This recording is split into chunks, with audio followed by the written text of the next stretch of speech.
மிகப்பெரிய ராட்சத எலிகள்.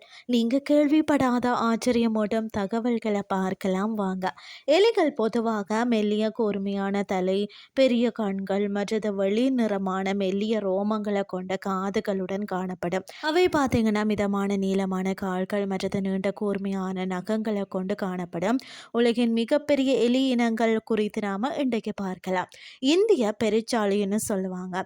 இந்திய பெருச்சாளி என்பது எலி குடும்பத்தை சேர்ந்த பெரிய மற்றது மிகவும் ஆக்ரோஷமான கொறி துணி வகையாகும். இது அடர் சாம்பல் பழுப்பு நிற உடலுடன் நீண்ட கருப்பு முடிகளை கொண்டிருக்கும். 27 முதல் 29 சென்டிமீட்டர் நீளம் வரை வளரக்கூடியது. இவை விவசாயம் மற்றது கோழி பண்ணைகளுக்கு சேதம் விளைவிக்கும்.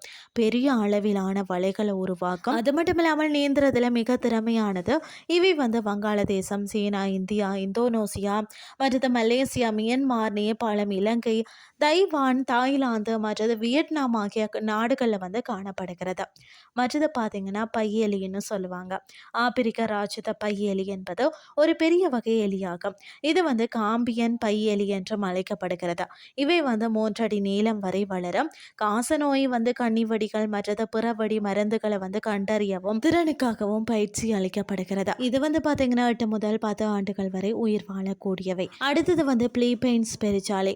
பிலிப்பைன்ஸ் ராட்சத எலி என்பது பிலிப்பைன்ஸின் லூசோன் தீவில் மட்டுமே காணப்படும் ஒரு பெரிய கொறி துண்ணிகளை குறிக்கிறது. குறிப்பாக வடக்கு லூசோன் ராட்சத மேக எலின்னு சொல்லுவாங்க, அல்லது பிலிப்பைன்ஸ் ராட்சத புதர்வாழ் மேக எலி என்றும் அழைக்கப்படுகிறது. இதன் உடல் நீளம் சுமார் 38 சென்டிமீட்டர் வரையிலும் வால் உட்பட மொத்தம் 75 சென்டிமீட்டர் வரையிலும் இருக்கிறது. இதன் எடை பார்த்தீங்கன்னா 1.9 முதல் 2.6 கிலோ வரையும் இருக்கு. ஆப்பிரிக்க சதுப்பு நிலை எலி, அதாவது முரிடே குடும்ப கொறி துணி இனமான இவை உயரமான பற்கள் மற்றது நாணல் படுக்கைகளில் ஓடு பாதைகள் மற்றது கூடுகளை உருவாக்குறதா. மற்றது சில நேரங்களில் சதுப்பு நிலை எலிகள் என்றும் அழைக்கப்படும். பிற கொறி துண்ணிகளில் ஈரமான காடுகளில் வாழும் பெரிய காதுகள் கொண்ட சதுப்பு நிலை எலிதான் மத்திய ஆப்பிரிக்க குடியரசு, நைஜீரியா, உகண்டா மற்றது சாம்பியா போன்ற நாடுகளிலையும் காணப்படுகிறது.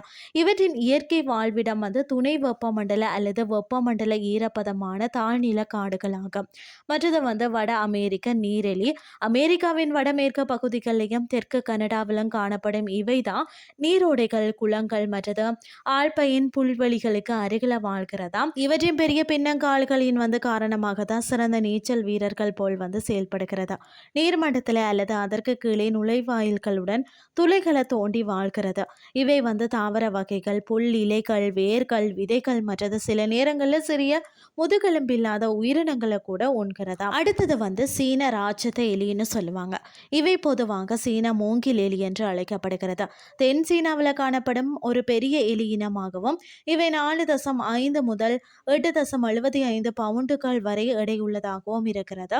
சுமத்ரா, மலாய், தீபகற்பம் மற்றது இந்தோ சீனாவின் மலைக்காடுகளையும் பார்த்தீங்கன்னா வாழ்கிறது. இவை மூங்கில் வேர்கள், கரும்பு மற்றது மரவள்ளி கிழங்கு வேர்கள், விதைகள் மற்றது பழங்களையும் சாப்பிடுகிறதா. இன்றைய கிறிஸ்டி உங்களுக்கு பிரயோஜனமாக அமைஞ்சிருக்கும்னு சொல்லி நானும் நம்புறேன். இதே மாதிரி மற்றொரு கிறிஸ்டின் வாயிலுக்கு உங்களை சந்திக்கிறேன். நன்றி.